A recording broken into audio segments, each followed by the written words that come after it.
Have you ever stopped to think that there are rural areas where the main source of income comes from raising or capturing animals capable of putting human life at risk? While in many places livelihoods revolve around traditional crops or cattle ranching, in certain regions true fortunes are generated through breeding or hunting. Fearsome creatures such as crocodiles, scorpions, or venomous snakes.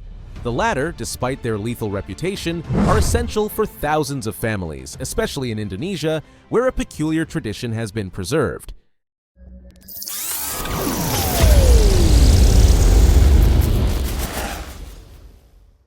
In a small village in West Java province, Indonesia, artisanal slaughterhouses stand ready to butcher hundreds of specimens each day. There, snakeskin has become an irreplaceable economic pillar for the local population. The traditional tanneries in the area deliver daily dozens, and even hundreds, of hides that, once dried and refined, are sold to intermediaries who export them around the world. With that same material, wallets, footwear, belts, and even instrument cases are crafted. The raw material comes both from wild-caught snakes and from specimens raised in specialized farms. In the wild, animals are captured when they reach between 3 and 4 years of age. That is, a size that ensures leather thick enough to be prized. Entire villages participate in this work. They receive payment for each ophidian they deliver, and to capture them, they set up nets, traps, and hooks in the humid forests and grasslands. The most experienced groups target both adult pythons and smaller snakes, depending on market demand. Some regions have gone a step further and have established snake farms. These facilities, in addition to guaranteeing a steady flow of animals, are key to preventing overexploitation of the natural environment and minimizing the risk of a drastic decline in wild populations. Each day, these installations provide hundreds of reptiles of standardized size to processing centers, thereby relieving pressure on ecosystems and ensuring a regular supply. Once the snakes arrive at the centralized processing plant, the staff meticulously classifies them by species, length, and weight. The largest pieces fetch higher prices, so they require careful handling.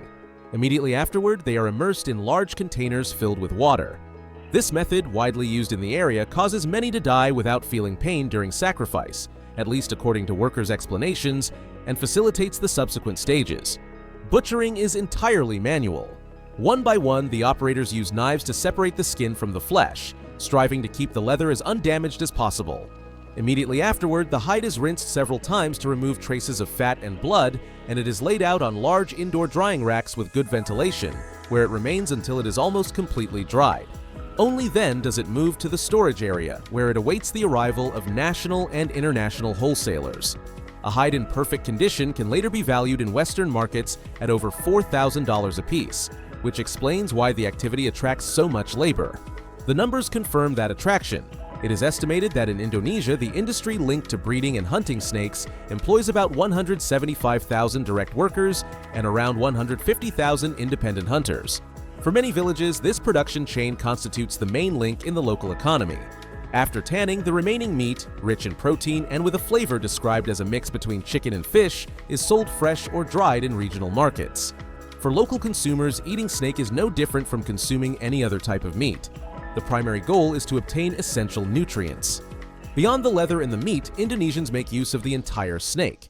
One example is drying the whole carcass. The workers roll each specimen into concentric circles and place it in low-temperature ovens.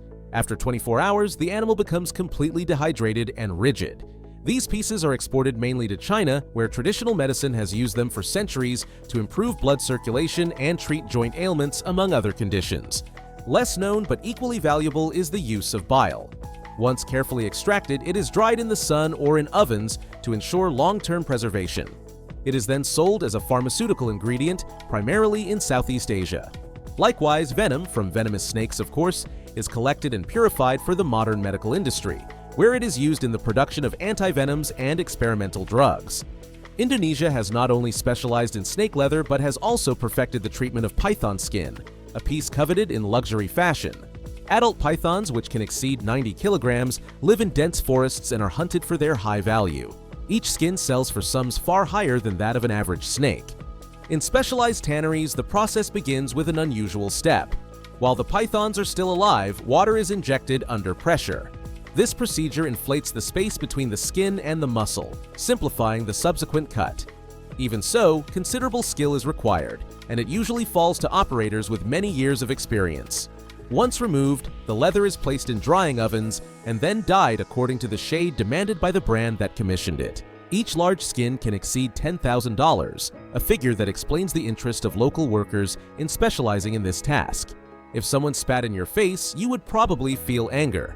However, for llamas, those camelids with a friendly appearance, expelling oral secretions is an almost instinctive defense mechanism. When they feel threatened, compete for food, or perceive mockery, they do not hesitate to shoot their stomach contents at anyone who approaches too closely. Why then is it profitable to raise them? Join us on the farm that houses the planet's most mischievous llamas and discover how their management works. Native to the South American Andes, llamas have become popular as farm animals in various countries, including the United States and some parts of Europe. They are smaller than camels, and their appearance is so appealing that many people even adopt them as pets. In agricultural settings, they are used as pack animals. They can carry loads weighing 3 times their own weight, traversing rugged terrain without too much difficulty. In cold climates where grass production is limited, they can be kept in spacious corrals with high-quality hay. In addition, many farms employ llamas as natural guardians. Their strong territorial instinct and aggressive attitude toward carnivores such as pumas or coyotes make them effective protectors for flocks of sheep or goats. Their thick, warm fleece represents another source of income. Having evolved to withstand the low temperatures of the mountains, the fiber is coarse and resistant. Even so, once the coarse hair is separated from the finer strands, a wool valued by the textile industry is obtained. A kilogram can fetch high prices, especially when it is classified by natural colors and destined for artisanal yarns.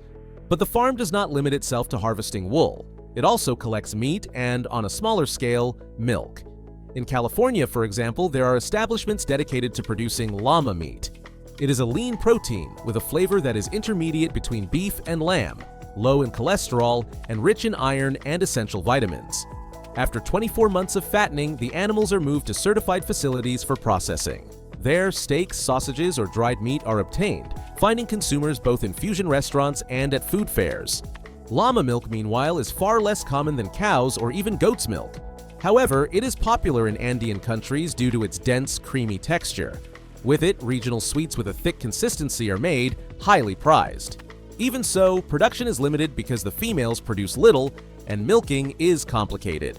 For that reason, it is hardly commercialized outside South America. In the Indonesian archipelago, skin extraction and venom collection respond to demand firmly established in fashion and pharmacology markets. The tanning trade, passed down from generation to generation, has refined skinning, drying, and dyeing procedures to achieve levels of quality capable of satisfying luxury brands. At the same time, captive breeding has become a tool for relative conservation. By producing a constant flow of ophidians, pressure on certain wild populations decreases, and ecological risk is distributed among legally regulated farms. The process includes health control protocols, batch traceability registration, and animal welfare audits promoted by NGOs and governmental bodies that, although still showing gray areas, represent advances compared to the indiscriminate practices of past decades. Both production chains are immersed in an international context increasingly attentive to sustainability. Consumers and regulatory bodies demand certifications that guarantee ethical origin, complete traceability, and reduced environmental impact. That pressure has stimulated the adoption of responsible management standards, from the installation of energy-efficient drying ovens in Indonesian workshops to the implementation of planned seasonal shearing that avoids thermal overstress of llamas. Technical training programs funded partly by NGOs and partly by local governments include instruction in good management practices, labor ergonomics, and direct marketing to small designers and laboratories, shortening the distance between producer and final buyer. The integration of traditional knowledge and modern regulatory mechanisms creates a dynamic scenario. Empirical know-how, how to detect the exact point of dehydration of a hide or distinguish coarse fiber from fine wool, combines with chemical analysis technologies, logistical modeling, and e-commerce. In the same vein, academic institutions collaborate with rural cooperatives to analyze variables such as wild snake population density, mountain pasture rotation, or the carbon footprint of each processing stage. Those studies feed public policies that, with mixed results, aim to balance local prosperity, wildlife conservation, and commercial transparency. Ultimately, belts made from gleaming scales and garments woven with llama fiber encapsulate more than exotic raw materials.